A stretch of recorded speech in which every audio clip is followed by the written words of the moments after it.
வருஷம் இளையாத்தங்குடியில சாதுர்மாசியத்தை முடிச்சுண்டு பெரியவா கானாடு காத்தானுக்கு வந்தா.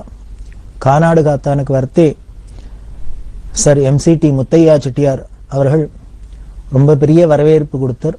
தக்க மரியாதையெல்லாம் பண்ணி பெரியவாளை 15 நாள் கானாடு காத்தான்ல தங்க வச்சார். அதுக்கப்புறம் அங்கேருந்து பெரியவா கடியாப்பட்டிங்கிற இடத்துக்கு வந்தா.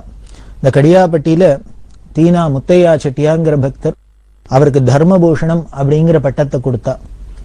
ஏன் அவருக்கு இந்த பட்டத்தை கொடுத்தா அப்படின்னா, இந்த குடும்பத்தை சேர்ந்தவாதான் கடலூர்னு சொல்லக்கூடிய திருப்பாதிரிப்புலியூர்ல பாடலீஸ்வரர் கோவில் ஆலய திருப்பணி பண்ணினவா.